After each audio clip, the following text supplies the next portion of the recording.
Darkcast Network. The light shines brightest on our indie podcasts.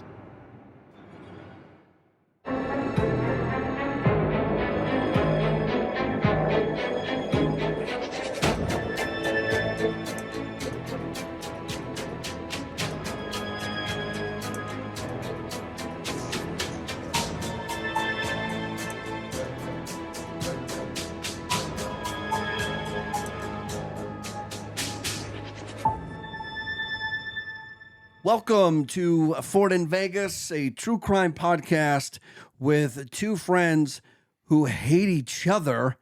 I'm Ford.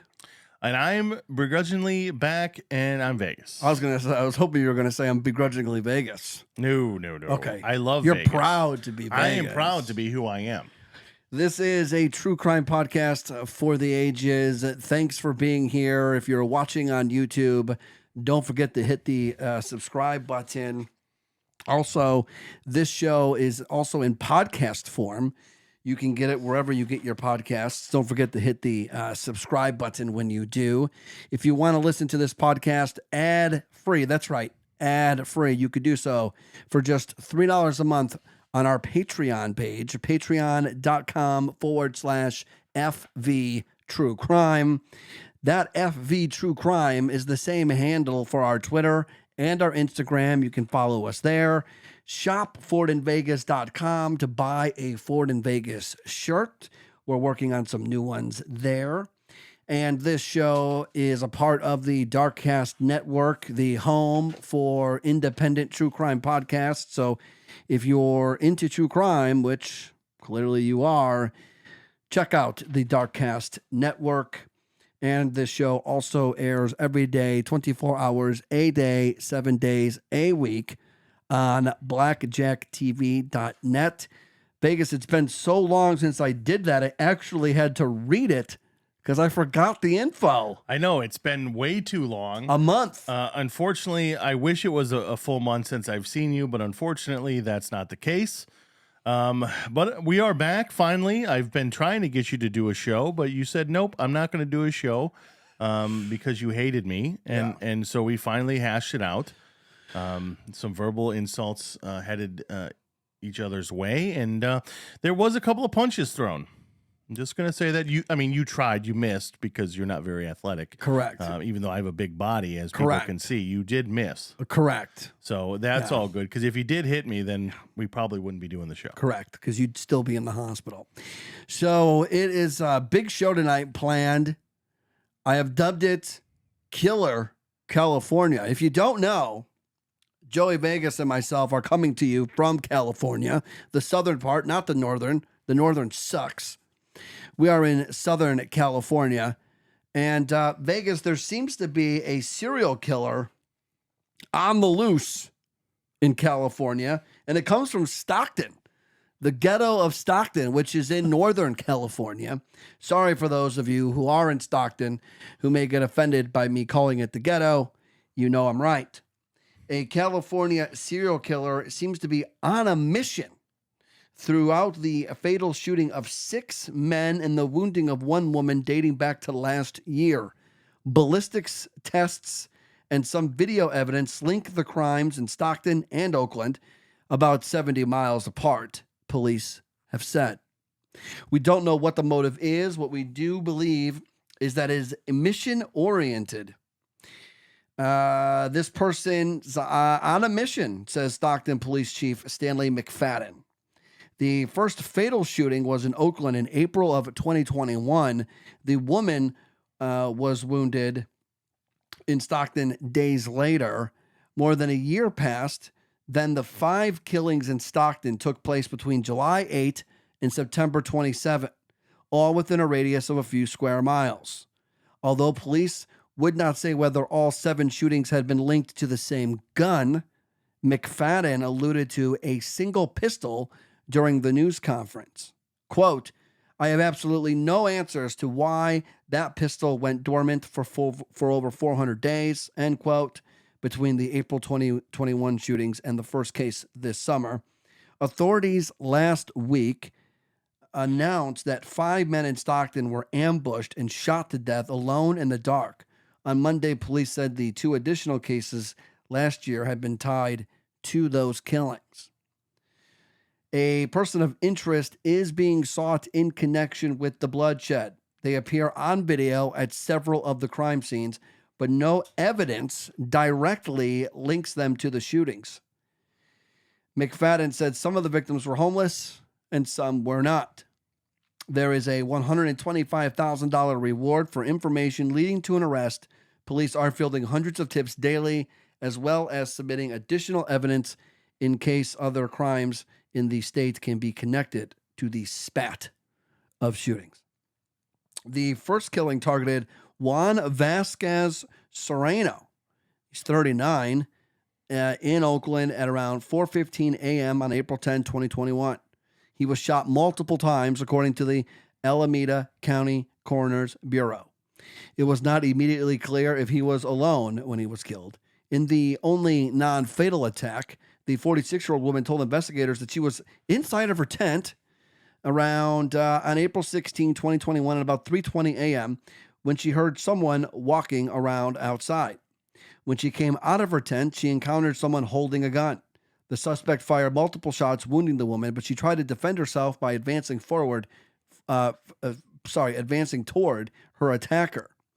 She said that there were no words mentioned at all. The woman described the attacker as wearing a dark-colored hooded sweatshirt with the hood pulled up, dark-colored pants on, and an all-black COVID-style face mask. In the fatal Stockton cases, none of the men were robbed or beaten before the killings, and none appear to have known one another. These shootings also do not appear to be related to gangs or drugs. The San Quinn County Office of the Medical Examiner identified the Stockton victims as Paul Yao, 35, who died on July 8, Salvador B. Duddy Jr., 43, who died on August 11, Jonathan Hernandez Rodriguez, 21, who died on August 30, Juan Cruz, who was 52, died on September 21, and Lawrence Lopez Sr., who was 54, who died on September 27. Lopez was shot shortly before 2 a.m. in a residential area just north of downtown. He was just a person who was out here at the wrong place, at the wrong time, at the wrong circumstance, his brother, Jerry Lopez, told KXTV. It's hard to process that this has happened. There may even be multiple people involved in the violence. To be honest, we just don't know, Silva said. This person or people who are out doing this, they are definitely very bold and brazen. Police said 4 of the Stockton homicide victims were walking alone, and a 5th was in a parked car when they were killed in the evening or early morning. Stockton is a city of 320 residents, about 50 miles south of the state capital, Sacramento, which is also the ghetto. So there you go, Vegas. A serial killer, thankfully, is in Northern California and not in Southern California. Well, I mean, we would not be out after midnight, excuse me, walking around by ourselves. Or we are not homeless. Well, not all of them were homeless, they not said. Yet. Well, yeah. No, not all of them were. Most were, but not all. Yeah, and the woman the woman gets shot but doesn't die. Yeah. Like, she's lunging at this guy. Like, his gun must have jammed. Like, how do you not kill her? Well, I mean, because I think did I not say it? They said that he ended up pointing it downward because she went toward him and must have made some kind of contact that the gun was no longer pointed up. It was pointed down. So she probably got shot in the leg, the meaty part of the thigh. Oh. It's a Sopranos reference. So, but yeah, a real life serial killer. And the thing that kind of surprises me a little bit is majority of them are homeless people. They're not even getting robbed. They're not getting beaten. They're not getting raped. They're just getting shot. Yeah, someone's just going out and shooting people. Just random shootings. But, I mean, if this guy's, obviously they had to tie him to it. So they probably, if nobody knew each other, all the victims didn't know each other and stuff like that, the gun's probably the same gun. Now, if I was going to be a serial killer, I would use multiple guns, because if you use multiple guns, the ballistics are different in every gun. So they couldn't tie you to the guns. Now, if you're caught on a camera at every one, well, then you're kind of screwed as well. Yeah, he is on camera. That's how they've kind of figured out that, it's the same guy at each one because he's been seen at multiple crime scenes. Yeah, well, the officer or the spokesperson was like, well, we don't know why it just went quiet. Well, I know why it went quiet, because he stopped killing people for a little bit because he wanted to see if he can get away with it. And guess what? He got away with it so far. So now he's killing more people. It's been a couple days, been a couple weeks. September 27 was the last hit. Yeah, so it's been about a week. And, he's gotten away with it still. He's just going to go shoot more people. Well, we will continue to monitor this California serial killer who hopefully just stays up north. Yeah, keep it up in Stockton. We don't. No, Southern California is too nice. No. We don't need that. We don't need that shit going on down here. No, don't need it. Also, California, because it's not only the sun that'll kill you in California. Jesus Salgado will also kill you. In fact, the 48-year-old man was arrested yesterday as a suspect in the kidnapping and murder of a Central Valley family of 4 in California. A man identified as Jesus Manuel Salgado is currently in a critical condition in the hospital after attempting to kill himself like a bitch before detectives could reach him. Police were able to interrogate him over the case, but Salgado is refusing to cooperate, shocker, as the sheriff's office investigates the murders of the 4 family members.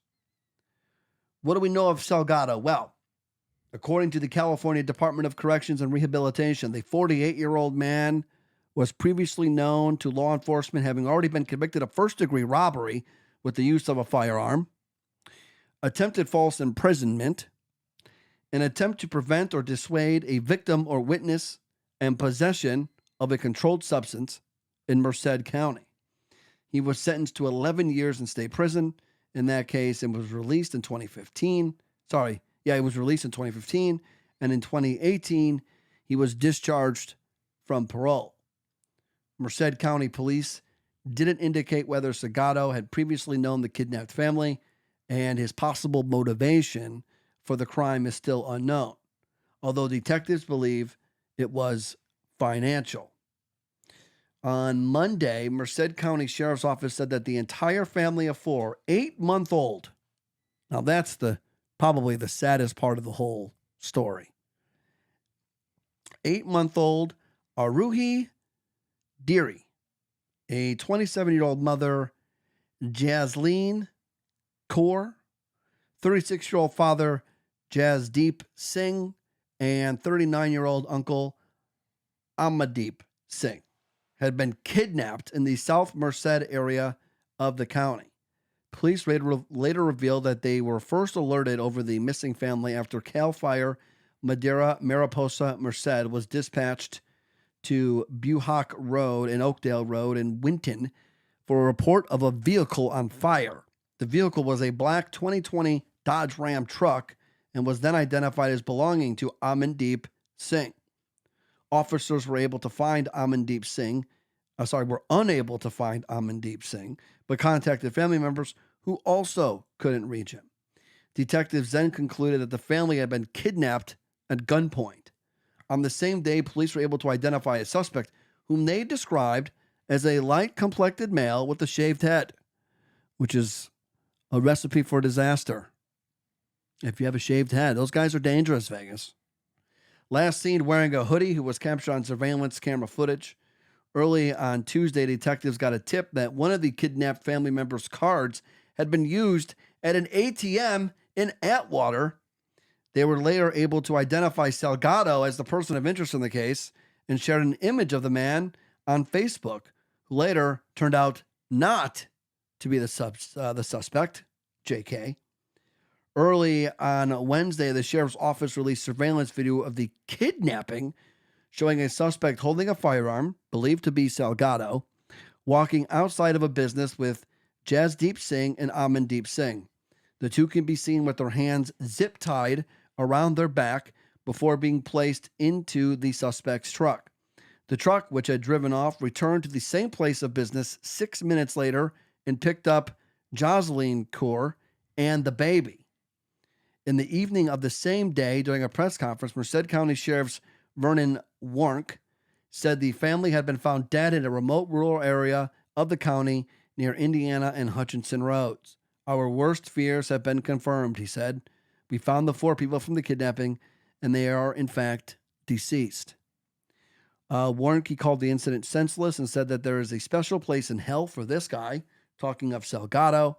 The sheriff didn't disclose many details of how the family was killed, but said that the 4 were found all relatively close together. Talking to reporters, Warnke said Salgado's motivation isn't known yet, but referred to the murders as horribly senseless. Said he was livid inside, and detectives are trying to get answers as to why the 4 were killed. Our focus is on conviction. So, Vegas, there's some dots with some lines that need to be connected. I'm assuming that Jocelyn Carr, maybe, and the baby were in some sort of state where they couldn't get away or do much of anything in the 6 minutes that he was gone when he drove off with the husband and the uncle. Mm-hmm. Or did they just come back and these people, maybe the mom and the baby came back or came to the store or wherever it was after the fact, and they came back. Well, I guess it says here the truck had driven off and then returned to the same place of business 6 minutes later and picked up Jocelyn Carr and the baby. So it doesn't say that they arrived and then he came back and they got him. It makes it sound like they were all there. Now, apparently this is a trucking business that the family had owned. Yeah, but why would you leave for 6 minutes and come back? Apparently he didn't have enough room in his truck. But they came back with the truck. I mean, was there nobody? Were the He two? dropped them off. Oh, the other He guy. dropped the 2 off. Oh, okay. I'm assuming where they were all found dead. Yeah. Would be my assumption. He came back to the place of business and picked up the wife and the baby. Yeah. Well, this dude's a piece of shit. Yeah. Like, okay, like kill the 2 guys, whatever. Like that's bullshit in itself. But like now, then you come back for the mom and the 8-month-old baby. Like, why kill them? Like, if it is financial, because it did mention in there possibly financial motivated. Yeah, because they did own their own. They owned their own trucking business. Yeah, and he went to the ATM to try to get money out. But what does the baby have to do? Like, what did the baby do? Nothing. You're gonna kill, and also it wasn't like a kid that could identify him or something. It was an 8-month-old baby. Yeah. The baby's not gonna know your name, know your face. Okay, but you killed it. Her. Yeah. That's right. You killed her. Like that's just bullshit. That's the saddest part of the whole. I mean, the whole story is sad. Yeah. Obviously, but the saddest part has got to be this little girl who, for no reason is snuffed out by Mr. Salgado. Yeah, this is one of those eye for an eye things that we've talked about numerous times on this show. This dude deserves. He tried to kill himself. I'm assuming after he killed these people, and he failed. So my question: he's a big man on campus. He can go and kill an 8-month-old baby, okay, and 3 other people. But yet he can't kill himself. You tried to take the pussy's way out. You failed because you're a piece of shit, and karma's a bitch, and now you're going to rot in prison. But really, we should kill him. Oh, they absolutely should. But it's in California, so he'll probably be out in 10 years. He'll be protected. Yeah, he'll be out in 10 years or 15, even though he's a repeat offender. He should never see the light of day again. I don't think he will. And this dude deserves to be put in front of a firing squad. Do we have the death penalty here? No. We don't. No. Because we're too liberal for that. Yeah, there's no death penalties here. You cannot kill anybody. Well, you can kill. Well, I mean, kill, but not. But the system won't kill you. The system won't kill for you. killing. Yeah. Think about that. Speaking of that, Texas just had an execution this week. Did you read about that? No. Yeah, the state of Texas. It's the last one. They just murdered some guy by lethal injection, and people are complaining. About what? because he died. Because it's inhumane. This was you said it was the last execution? Like they're not going to do it anymore? No. It was the most recent Oh, execution. okay. Let me see. Yeah, in Texas. Yeah, the guy died by lethal injection. I don't know what his crimes are, but yeah, he died by lethal injection. And people were complaining because they're like, "Oh, he didn't deserve to die." Like, no, he probably deserved much worse. The Texas executes convicted killer who won religious rights case. This guy? Yeah, probably. Yeah, that's the. A Texas inmate at the center of a legal battle over religious rights of condemned prisoners in the United States was put to death on a Wednesday for the 2004 stabbing murder of a convenience store clerk who probably didn't deserve it. John Henry Ramirez was pronounced dead at 6:41 p.m. Central Time in the state's death chamber in Huntsville, the Texas Department of Criminal Justice said in a written statement. Ramirez won through the U.S. Supreme Court the right to have his Christian pastor lay hands on him and audibly pray as he died by lethal injection. It was not immediately clear if that took place. Imagine being that guy, the pastor. Oh, boy. Ramirez was sentenced to death for the fatal stabbing of Pablo Castro in Corpus Christi during a robbery in Corpus Christi, not crispy. Sorry. Corpus Christi. I don't know why I made it sound like a crispy treat. Rice Krispies. During a robbery in 2004 that netted him $1.25. That's how much Pablo Castro's life was worth. $1.25. Yeah, this guy deserved much worse than just being. I mean, he was allowed to live for 17 years. Yeah. This guy should have been dead a long time ago. Ramirez, in his final words, said he had regret and remorse over his deeds and told the Castro family that he hoped his execution would help them find closure. I really hope so, too. But I would much rather see them chop his head off. Yeah. Yeah. Texas, one of the states that does it right, even though it takes them forever. Yeah. This was supposed to be a California show, but that's okay.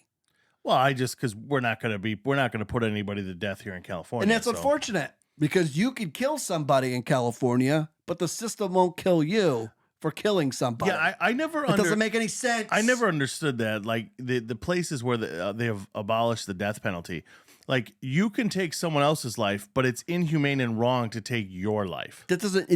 Those numbers don't add up. I'm sorry. No, that's like core math. No, and nobody listening to this show. I mean, if you disagree with us, if you think that it is wrong to kill somebody, you're wrong. You are wrong. But yeah. I want to, tweet us, Facebook us, whatever. We don't have a Facebook, but if we did Facebook us, we're not 90. You can Instagram us. Yeah, Instagram us. Let us know why. Twitter us. Yeah, maybe we'll get you on the show. At FV True Crime. Yeah. We want to know how you can be so wrong. Yeah, how that I can go kill somebody but they can't kill me for killing somebody. And it doesn't make because it's inhumane, but it's okay for me to kill somebody. If you're convicted, if you have your day in court and you're convicted. Now I know I can already hear. Oh, I can hear the argument. I can already hear one of the arguments. What about all the times where the case gets overturned 20 years later? Those are so rare. You know what? I'm going to Google that. So rare. I'm going to Google that. What's the percentage of cases that get overturned? Yeah, death row cases. Yeah. I can almost guarantee you the number is just minuscule. So it's not like it's a common occurrence. So that's not a good argument. Don't come with that kind of argument. Don't tweet me with that argument. So he, in a study released, well, this is in 2014. So it's a little old. Yeah, but in a study released on April 28th, 2014, 4.1% of all defendants sentenced to death in the United States are innocent. Which again, that's too much, because if you didn't do it, you should not be convicted. But look, here's where we should put them down. If there's video evidence, if you admit to doing it. What else? That's it, right? Yeah. If there's a video evidence of you doing it, we see you do it, we can watch you do it. You admit to doing it. There's 35 people that saw you do it. You know, like for like the guy that's walking down the parade, or he's driving through the parade, or whatever that guy was doing, and he's just shooting people. Yep. Okay. Enough people probably saw you do it. We'll put you down for that. The guy in Buffalo at the grocery store. Enough people saw you do it. We'll put you down for that. So if there's video evidence, if you admit to doing it, or if enough people saw you do it. I mean, the worst part, though, is most of the time, the prosecution will go to the defendant and say, hey, listen, if you just plead guilty, we'll get the charge down so you don't have, so you're not going to be on the death. That's the worst. You're just, yeah, we're going to count it down. We're going to say, why would they do that? Do they do that because they're afraid? They want their stats. But like, are they afraid that it could go to trial and not be convicted? Like, Correct. why? But like, if you know it's a slam dunk, why would you even offer any kind of deal? Because I don't understand. Because they want to say they got convicted. Because they're saying instead of putting them on death row, we're not going to, go after the death penalty. We'll go after life in prison.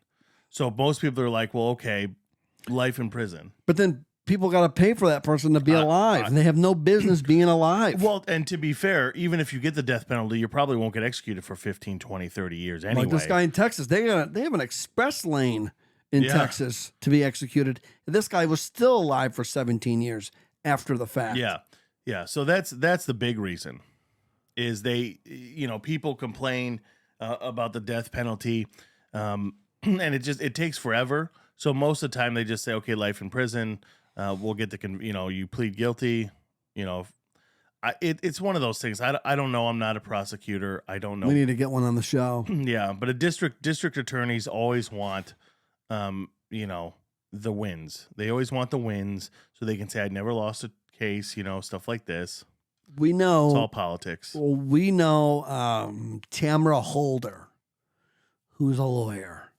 By we, I mean me. By you, yeah. The show knows her. Mm-hmm.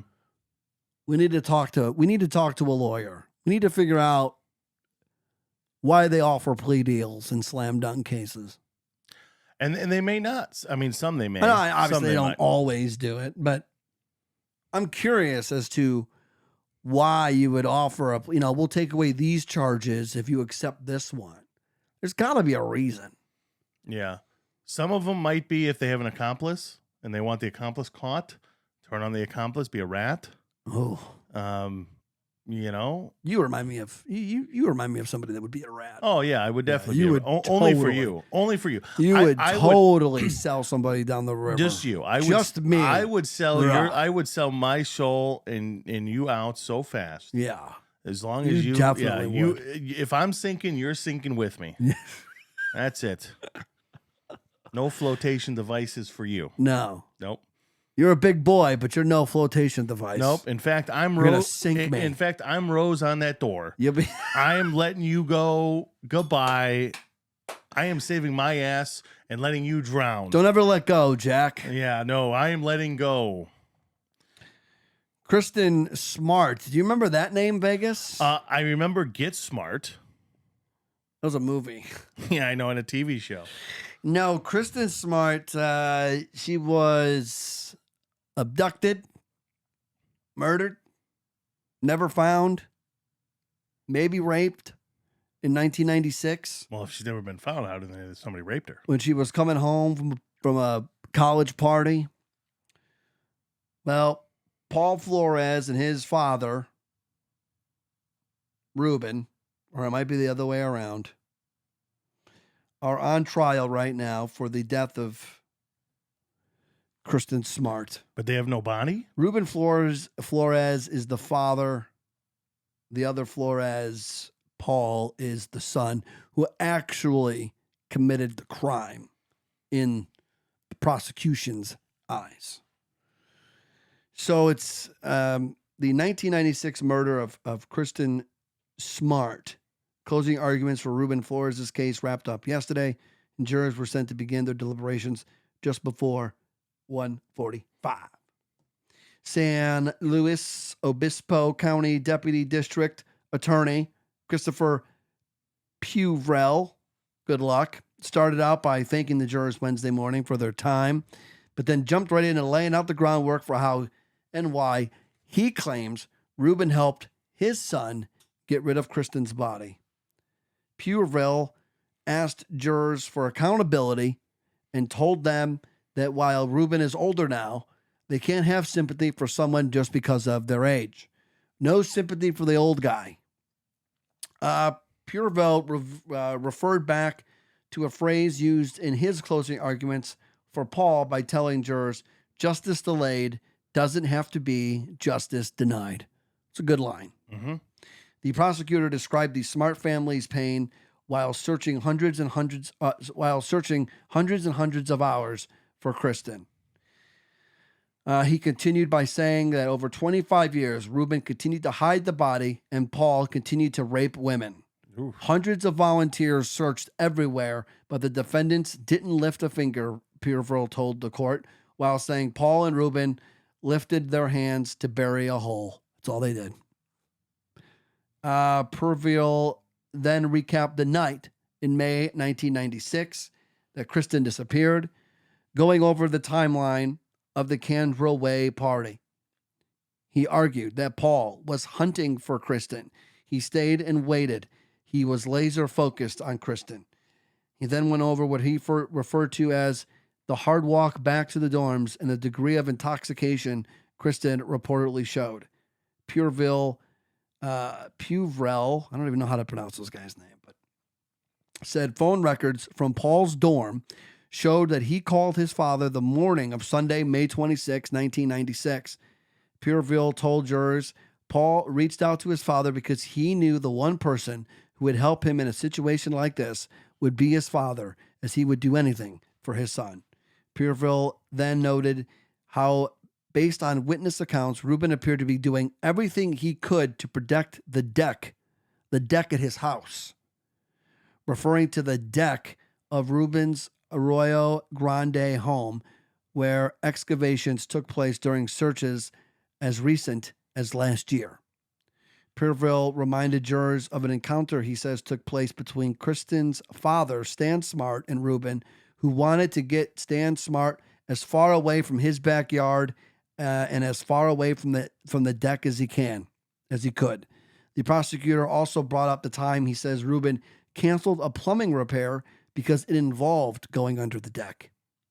Puvrell referred to the testimony of Paul's ex-girlfriend, who said both Paul and Ruben intercepted and directed her away from the deck when she previously visited the home.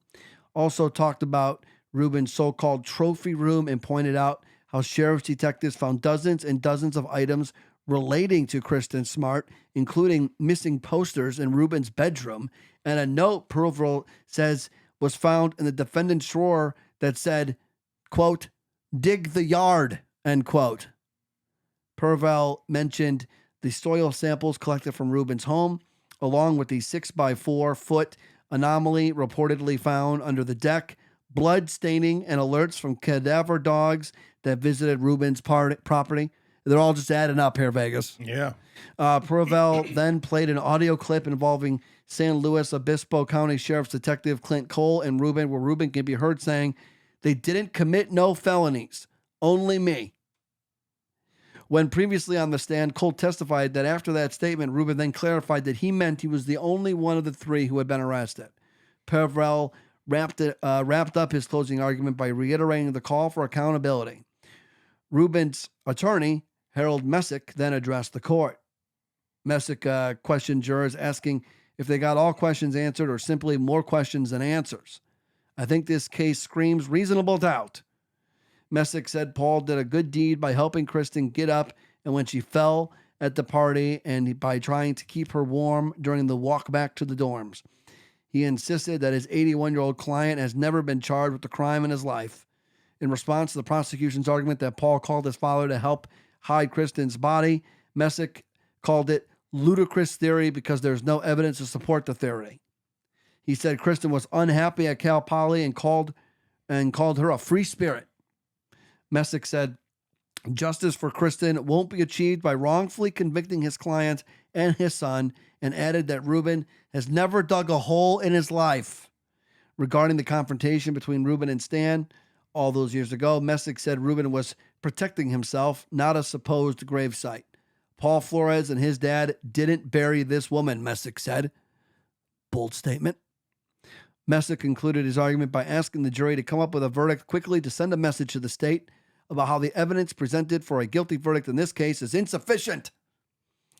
Paul and Reuben were arrested in April of 2021 in connection with Kristin's May 1996 disappearance from the Cal Poly campus.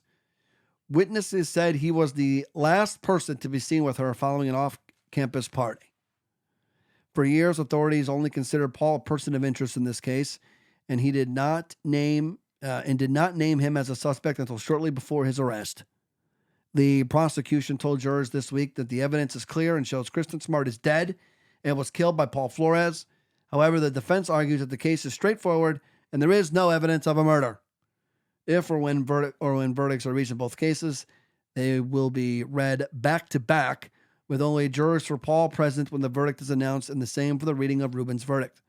If convicted, Paul faces a sentence of 25 years to life. Reuben faces a maximum sentence of 3 years in jail. There you go. And we should maybe be finally putting an end to the Kristin Smart case, which has been going on since 96. Yeah, I mean, there's no body. That's a big thing.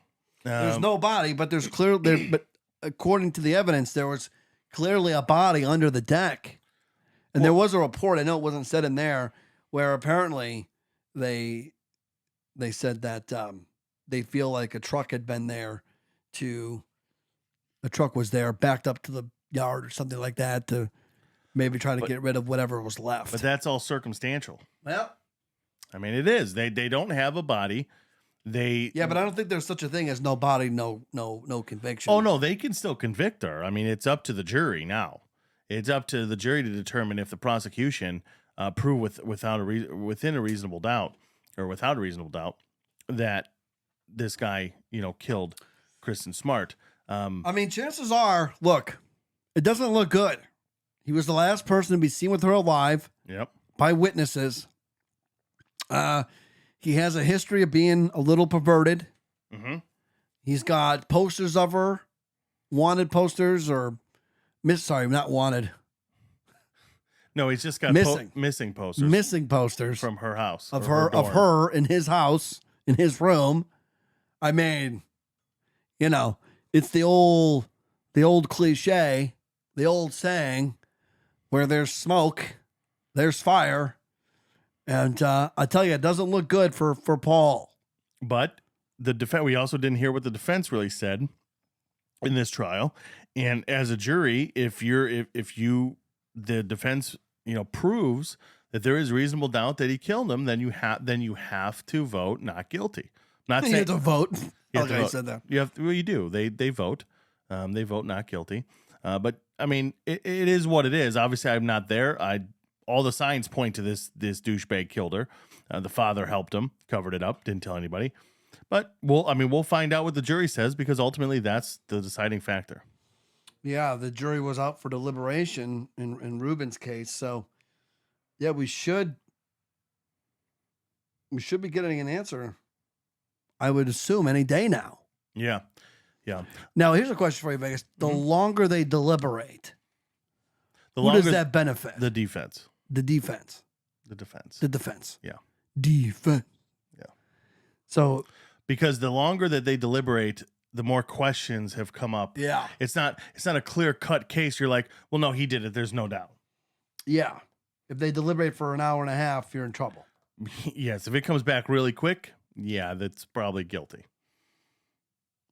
That's a shame, too, because she was an attractive woman. 1996. I'm trying to remember. I was 13 Yep. in May It's probably right. This is, May 25th, right? Because he calls his dad on the 26th. So May 25th, I had just turned 13. Mm-hmm. This chick was already in college. She was a few years older than us. But, yeah, I remember the name, Kristin Smart. And obviously, the people that remember this case want justice for this girl. And they would like a body. Well, yes. I'm sure. And that's another, I was thinking when you were reading, that is one, I would think that would be one of those acceptable instances where the prosecution would get rid of the death penalty if they don't have a body and they, and they have enough evidence against the guy and they're like, okay, we'll do a deal, no death penalty, but we'll tell you where the body is. Yeah. I think that would be acceptable to the family to know, because to have closure, because right now, ultimately, you assume she's dead, but you don't know. She could be alive somewhere in the world. She was legally pronounced dead in 2002. Well, no. So legally, she's dead. Okay, but I'm saying there is still theoretically... She could be alive. She could be alive. Yes, but legally, though, she was pronounced dead in 2002. You have to do that for life insurance. 6 years later. Yeah, life insurance and different things, But she could still be alive somewhere. Probably not. And I mean... Most likely not. I was going to say you could use a little stronger word than probably. Probably not. No, most likely. Yeah. Yeah. Well, I mean, like I said, the signs are not encouraging for Mr. Lopez. Nope. So if he did do it, if he is convicted, and maybe he never admits it, but if he's convicted and he really did do it, he'll get his justice. He won't get his justice in California because you could kill here and not be killed. So he'll have to rot in jail. Well, it's only 25 years to life. So theoretically, he could just get 25 years. Yeah. I mean, they probably won't, but he could. The dad only gets 3 years because he technically didn't kill her. He just covered it up. Yeah. Obstruction of justice. Yeah. But I like how the attorney opened up by saying, to the jury, thanks for your service. No, we don't have a choice. Okay, we get a little thing in the mail that says you have jury duty, and you have to call and do it. Otherwise, you could go to jail yourself. I only want to do it. I only want to do jury duty if I'm going to be on like a murder case. You're like, I don't. Preferably a murder case I know.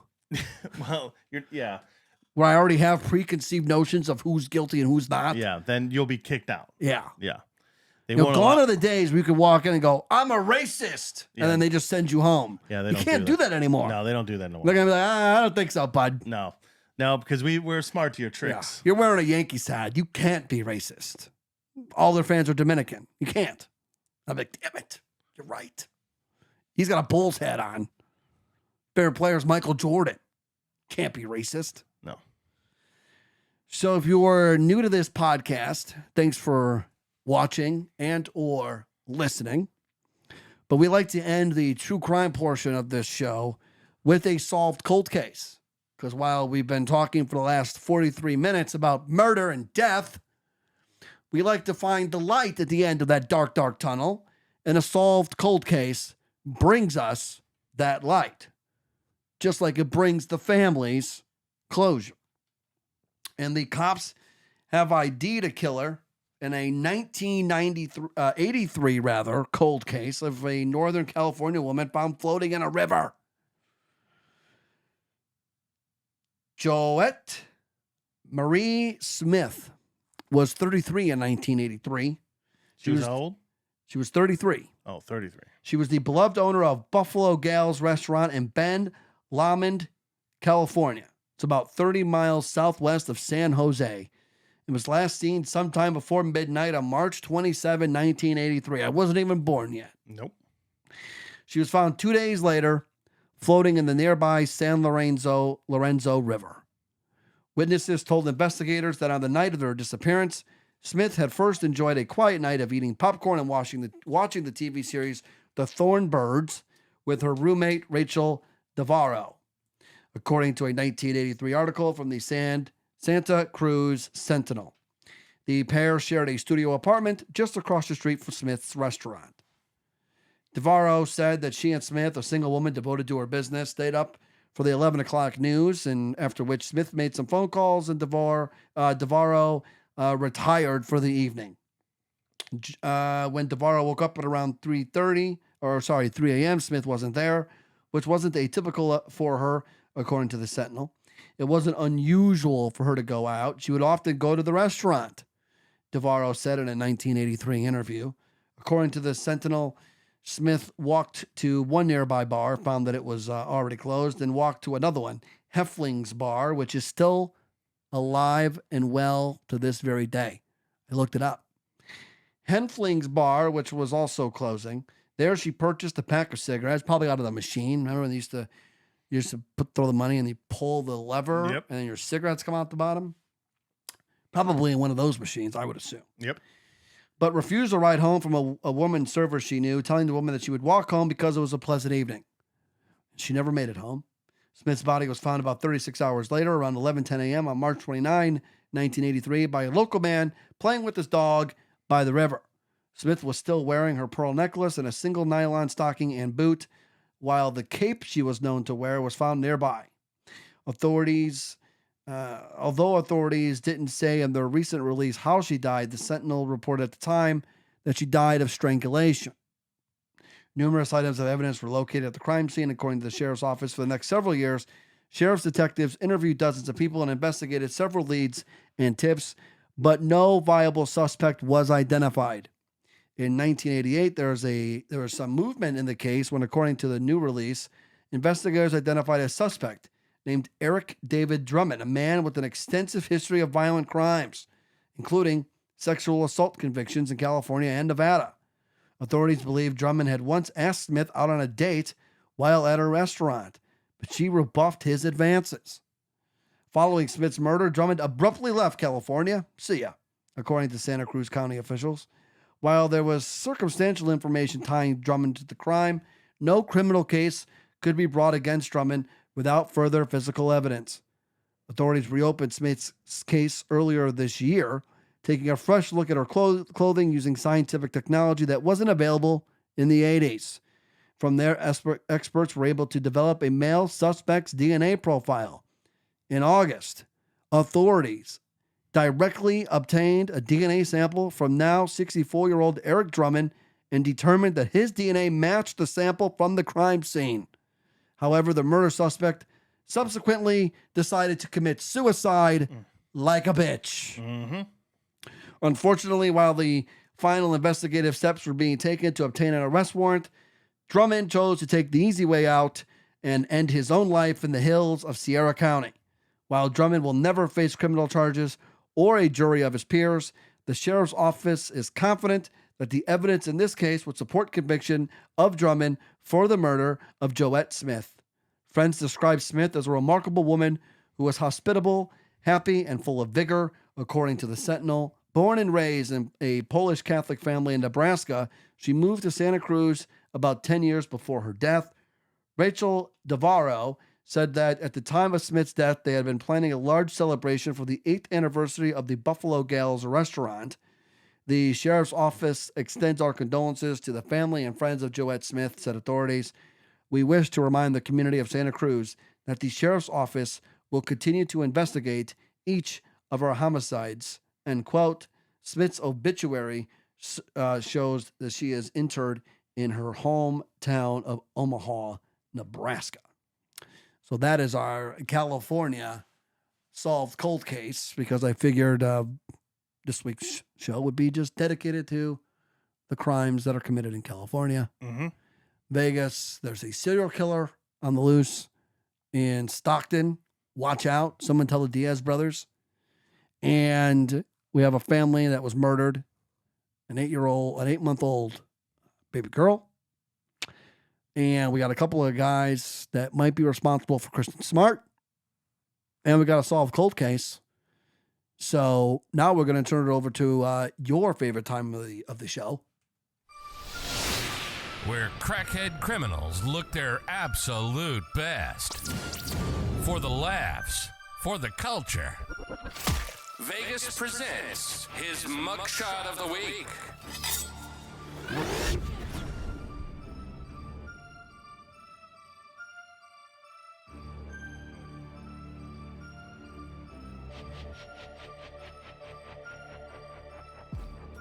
Yes, let that marinate. Let that marinate a little bit. So usually I do, a mugshot that is just, ugly or they looked cracked out or they're, they just have a bunch of issues. Now this guy, you look at this guy, he looks pretty normal. He's got a nice collared shirt on and, he looks normal. Well, I really picked this for a couple of reasons. One, his name, Christopher Champion. So his last name is Champion. He's, bred football player, boxer, pro wrestler, whatever, champion. He is a champion. Well, something went wrong and he did some bad things. What did he do? Yeah, you would not think these go together. So that's another reason why I picked it. He has 1 count of obstruction. Okay, that's not really a big deal. You obstruct something, it's not good. You got an obstruction right now in one of your arteries, probably. Yeah, a couple of them. Yeah, thanks. And he also has 1 count of weapons and explosives. Ooh. Yeah. Well, here's where it gets a little weird because I don't know what he's doing with weapons and explosives, but he also has a count of sex crimes. Yes, that's right. This guy was arrested for obstruction of justice, weapons and explosive charges, and sex crimes. So I hope to God the women did not get weapons or explosive used on them, which I assume they did not, because if they did, he would be charged with murder. So, Christopher Champion, you are the mugshot of the week because you, sir, have a name of a champion, and yet you're going to go to jail probably for a long, long time. Ladies and gentlemen, we interrupt our program to bring you a special bulletin. Listen up. It's time for Ragin' Rob's Music Minute. You do want to be a part of that, don't you? Yeah.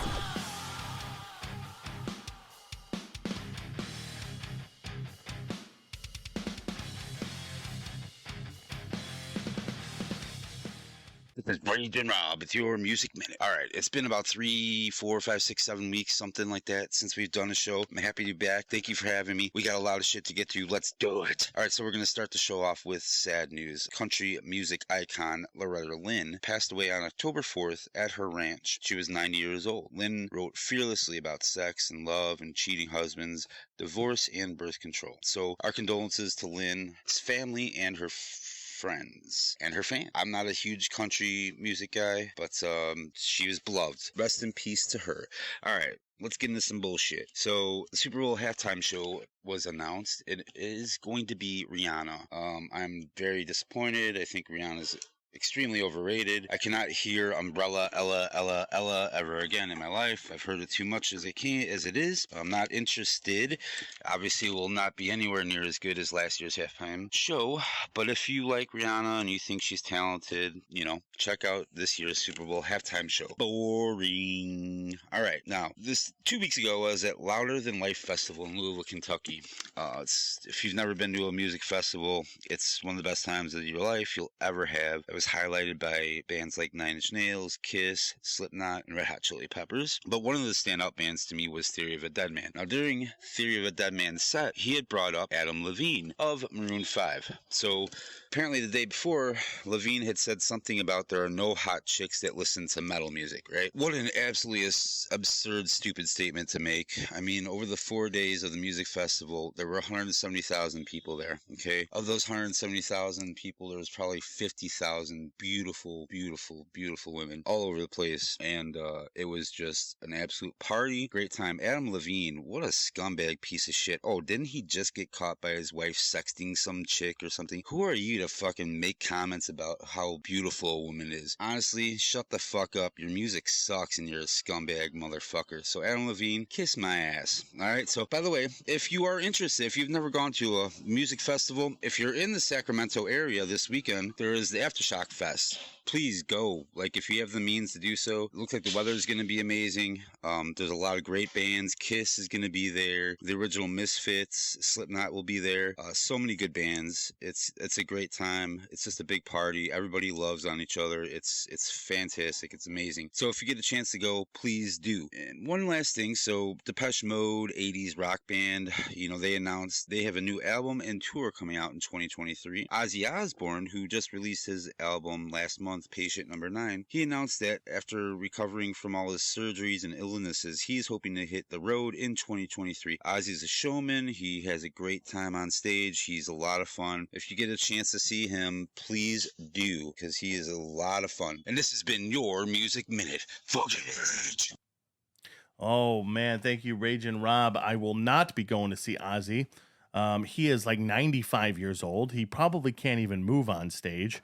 And I think it would do a disservice for anybody that likes Ozzy music, which I don't have a problem with some of Ozzy's music. However, you're not even a big music guy. No, I'm not a big music guy in general, but I'm not going to go see somebody way out of their prime and be like, "Oh, this show sucks." Well, look, if you wouldn't see him in his prime, you're not going to see him out of his prime. No. I have one shout out for a birthday just because I had the biggest crush on her, Amy Jo Johnson, the Pink Ranger for Mighty Morphin Power Rangers. I was like, I know that name. Is 52. 52. Yeah, she was Wow. hottie back in the day. Yeah, she's 52. 52. When you realize how old we are and you realize how old, you're like, it didn't make sense. It still feels older than I would expect. Yeah, exactly. I would think she'd be like, 48 or yeah. I'm something, gonna look her up while you do your quick yeah. hits. So we got a bunch of quick hits because we've been away because Ford and I couldn't stand each other for a while. Can we tell them the real reason why we were really away? Because I didn't want to do a show because I wanted to see if Aaron Judge get the home run record. Well, that was 2 weeks ago. Yeah, but before that, you were sick. You were puking. I don't know. I think you took some laxatives to get out of the show. Wow. All right. I see. I think you don't like. Was it Amy Jo? Amy Jo Johnson. So a survey finds that men lie 3 times a day. I lied 4 times during this podcast. Yeah. While women only lie 2 times a day. I find that hard to believe because a lot of women I know lie a lot. No, those are lying, not lying on their back. Like not telling the truth. Okay. It's a different kind of lie. I've still lied almost 4 or 5 times during this podcast. No, but I'm talking about the girls, you know. Oh yeah, I know a lot of girls. Now let's settle this. Ford, how do you pronounce GIF? Like the picture. Yeah, the moving picture. Yes. Isn't it a GIF? Yeah, 83% of people agree with you. Yeah. GIF with a hard G. Yeah. It's Now- gonna be a hard G, better than a hard R. Yeah, better than a hard R, but not good. Never mind. I'm not going to go that. Don't do that. Yeah, that was bad. I don't even know where you're going, but don't go Yeah, there. it would have been. We would have got flagged. Love the censor. Yeah, we would have got flagged. Now 78% of people. What? What'd you say? Cereal is a soup. 78% of people said cereal is not a soup. They are correct. Cereal is not a soup. If you think cereal is a soup, you deserve to get the death penalty. Toilet paper, over or under, Ford? Toilet paper over under. Oh, On the roll. Over. Over. 85% of people agree with you. The other percent, you're wrong. Yeah. Are hot dogs a sandwich? No. No. Well, They're gross, but they're not a sandwich. yeah. Well, only 61% say no. Hot dogs are not a sandwich. So the majority is in agreement with you, but there is a big contingent that believe it is a sandwich, and they're wrong. Nutrition experts say a slice of pizza is better breakfast than most cereals. Well, thank you, Jesus. I've been doing it right all along, and you people eating cereals like schmucks thinking it's healthier for you. So the hot dog, it's not a sandwich. It would be more of a sub before it was a sandwich. Yeah, well, we're not going to get into this argument. Well, you know what I'm saying, though? Yeah, it's You know, definitely like not a sandwich. if you like a Subway, 2 bread on top, elongated. It's like the same. It's the same bread, like a sub. It's got the same top and bottom, or like connected. Yeah, So, but a sub is a sandwich. it's a sub sandwich. Yes. But I wouldn't call a hot dog a sandwich. Well, yeah, I know, because hot dog's not a sandwich. What is it though? If it's not a sandwich, I think a hot dog is just a hot dog. it's just a hot dog. Yeah. They're gross. I've sworn off hot dogs. I haven't eaten. When eaten them since I sworn them off. Yeah, because when you burp, you get a. Ugh. Yeah, I don't There's know. nothing worse than a hot dog burp, except for maybe garlic. But hot dog burps are the worst. And yes, I had a hot dog from Costco, $1.50, And Well, that's your first mistake, eating and Costco hot dogs. I burped, and I was like, that was the end of that. And I was like, hot dogs, no more. And I haven't eaten them since. Yeah. I've been to ballparks. I've been to baseball games. I still ain't had a hot dog. Yeah, well, again, that's your first mistake, eating a Costco hot dog. But thank God pepperoni pizza is better breakfast than cereal. Now, one of your things that you love to do on the show, and every show you've ever been on, 3 things you didn't know yesterday. You're going to learn something on this true crime podcast. Yes, we make you wiser, one useless fact at a time. Number 1, the world's oldest piece of chewing gum. Which probably in a pack of baseball cards? Yes, 9,000 years ago. It is over 9,000 years old. That's the world's oldest piece of chewing gum. That's weird. That's an old piece. That's probably hard as a rock. The average person produces enough saliva in their lifetime to fill 2 swimming pools.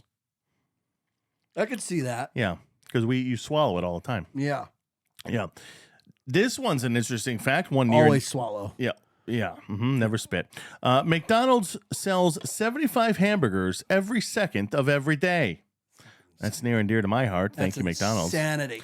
Yeah, you got rid of your dollar drinks, you bastards. Wacky but true. Eat my pork, feel my fork. Now, in the UK, an upset grandmother stabbed her partner after the man ate her pork chops. That's right. Don't you dare take my pork chops. I will stab you. I say it all the time. Now, for many years, yeah. Now, this is funny. This is near and dear to your heart. Many years, biologists say the genes of chimps are about 98.5% identical to humans. Oh, people of the Bible don't want to hear that. Yeah, that's why it's near and dear to your heart, because you really care. But we now know the figure is actually closer to 95%. So for many years, we were wrong. There goes that whole Adam and Eve thing. Yeah. Yeah, Adam and Steve. Swearing is good for you, so let it rip. Fuck yeah. Yeah, let's face it, sometimes gosh darn doesn't cut it. No, God damn it. No, a British study, though, from Keele University found swearing is good for us. Cursing is a harmless, creative, emotional release that can make you feel stronger. Basically, they argue that profanity is often used as a coping mechanism and can help us feel more resilient. I fucking agree. Oh, hell fucking yeah. Yeah, Stone Cold Steve Austin in the house. Now, we spend nearly $50 a week. Lastly? This is the lastly. Yes. You should say that. Well, trust me, I'm going to go with, there's one more lastly that I just added because you said that. We spend nearly $50 a week on who knows what. So this is second to last? I'm going to drag this out even longer. According to a survey by Visa, survey says the credit card company, Americans spend roughly $48 a week on, well, who knows what. We're spending about $200 a month on miscellaneous stuff that we just don't keep track of. Like my women. Wacky but true, men hits wife with an onion. That's right, a guy in Italy was arrested after he hit his wife in the back of the head with an unusual object. That's right, the man who was drinking, because that always happens, especially in Italy, they got a little too much wine, threw an onion at her during an argument over who was better in bed, him or her ex-boyfriend. Oof. I added that last part, but that's it for the quick hits. Thank you, everybody, for tuning in. And now back to you to close it out. Yes, let's wrap it up. If you're watching on YouTube, hit the subscribe button and don't forget to like the video. Also, if you're on the go, you can subscribe to this show as a podcast wherever you get your podcasts. And if you're listening to us on the podcast, don't forget to hit the subscribe button. And if you want to watch this show, you can do so. FortInVegas.com. This show in podcast form is ad-free for just a cool $3 a month, which goes to supporting the show. Simply go to patreon.com/FV True Crime. Follow the show on Twitter and Instagram, also at FV True Crime. If you want to buy a Fort in Vegas shirt, you can do so at shopfortinvegas.com. We always recommend the premium soft. This show is a part of the indie true crime podcast network, Darkcast Network. Darkcast is one word. Look them up. All kinds of indie podcasts that are of the true crime ilk. And also, this show airs every day, 24 hours a day, 7 days a week, if you can't get enough of Vegas, on blackjacktv.net on the True Crime Daily Show. And if you would like, maybe your true crime podcast to be a part of blackjacktv.net, let us know and we'll get you on there. They're looking to add more shows to the True Crime Daily channel. For Vegas, I'm Ford. We'll see you guys next time right here on Ford in Vegas, a true crime podcast for the ages with two friends who hate each other.